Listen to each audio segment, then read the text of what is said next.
Good morning, students. Welcome again in English class for class 11th.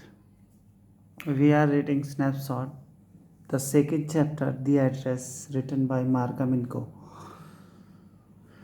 So, today, this is the next part, third part of the same video from the same chapter.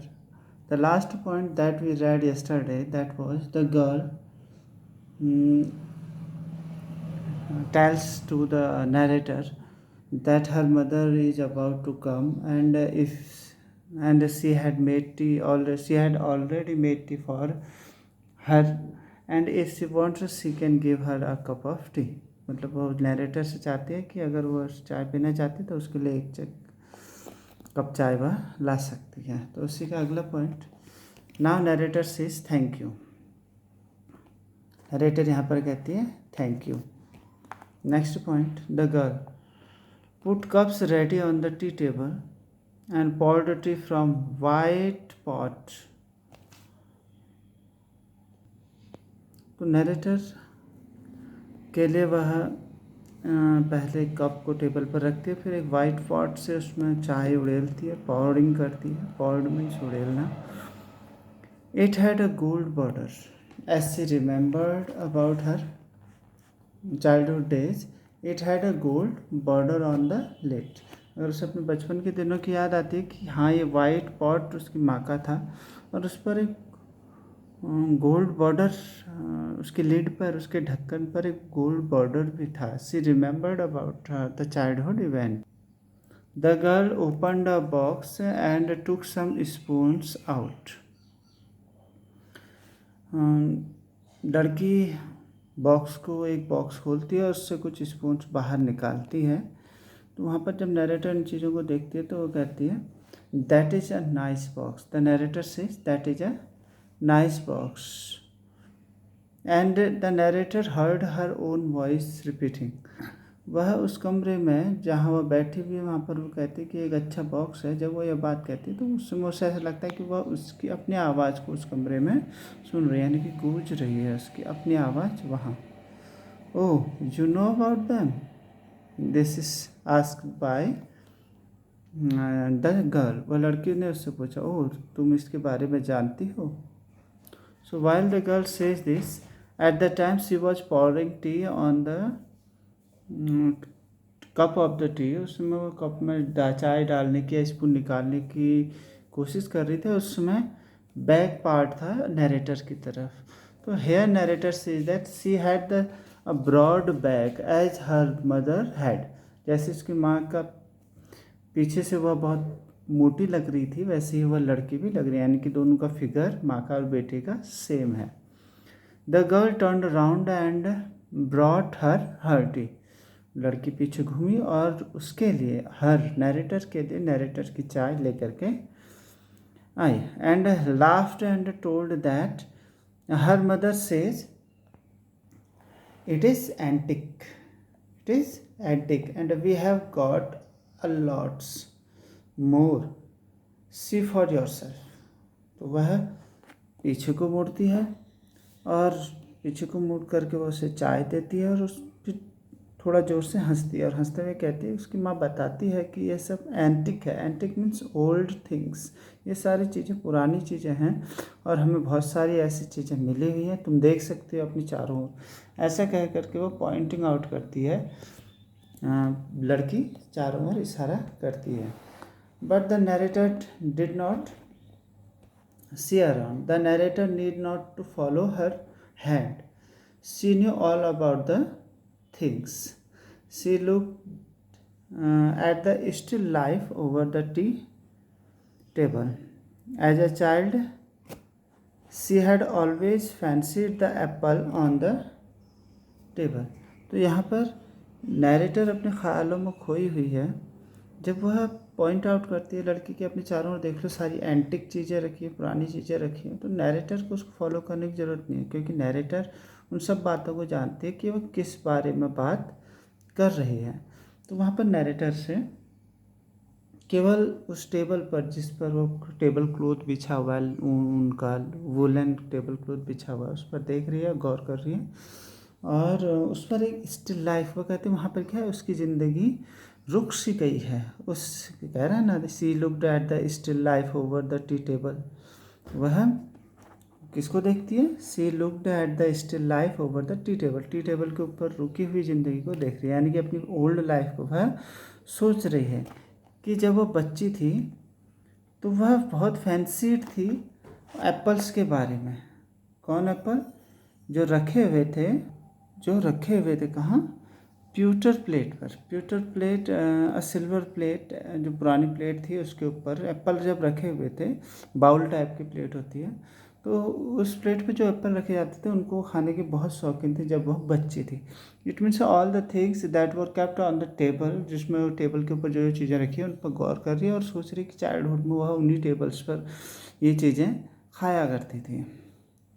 The girl is saying, we use it for everything once, and we even ate up the plates hanging there on the wall.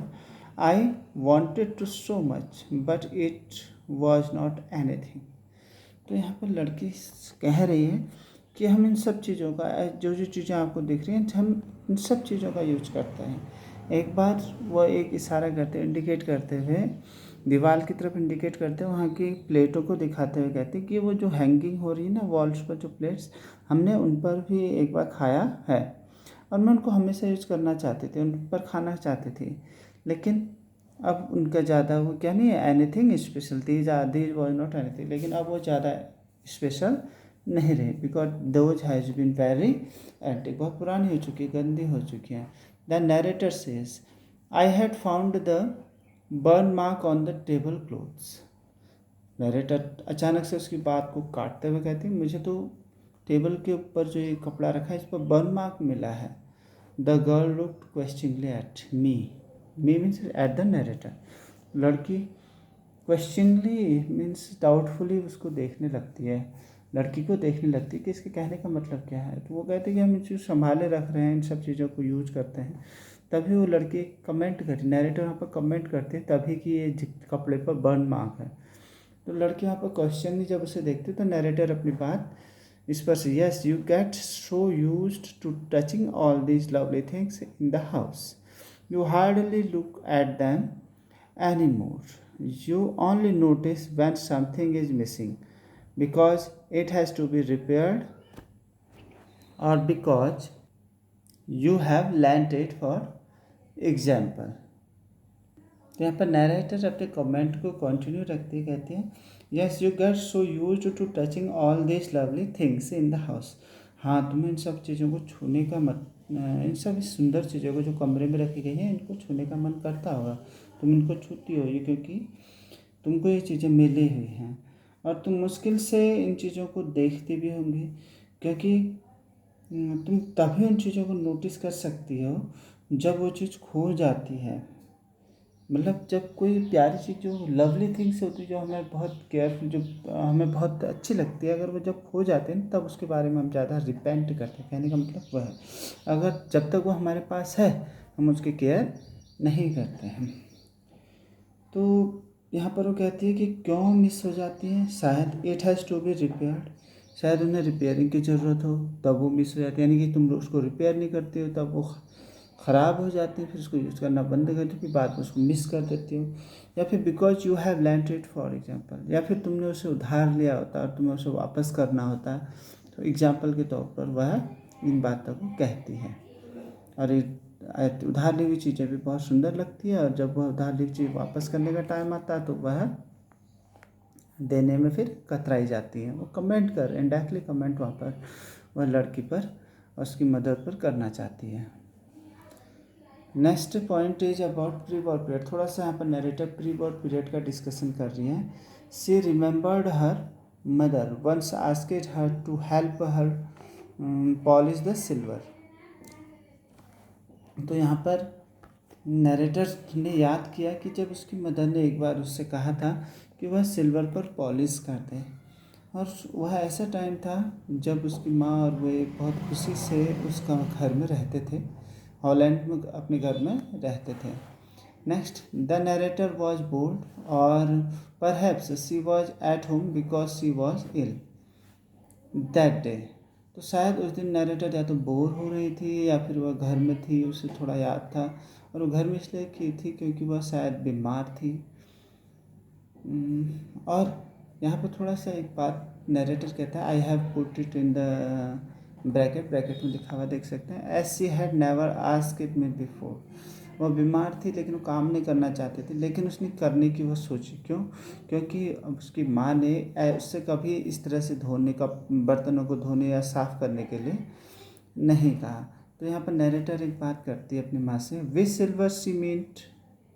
Narrator ने कहा, उनका मतलब किस silver से है, आपका मतलब किस सिल्वर से है, मैं किस सिल्वर को पॉलिश करूँ। तो surprise, the mother surprised and replied, it was the spoon fork and knifes. तो माँ ने कहा, थोड़ा सरप्राइज होते हुए, और थोड़ा सा सरप्राइज हुए कहा, इसका मतलब स्पून फोक्स और नाइफ से है जो तुम डेली यूज करती हो। तो यहाँ पर थोड़ा सा बात नरेटर करता है, and that was the strange thing that the narrator didn't know the cutlery the ate she ate of every day was silver. और यहाँ पर थोड़ा सा स्ट्रेंज बात कहता है कि नरेटर मेरे लिए यह थी कि मैं नहीं जानती थी जो कटलरी में यूज कर रही थी, जो चम्मच स्पून प्लेट्स जो मैं यूज कर रही थी वह सिल्वर थी।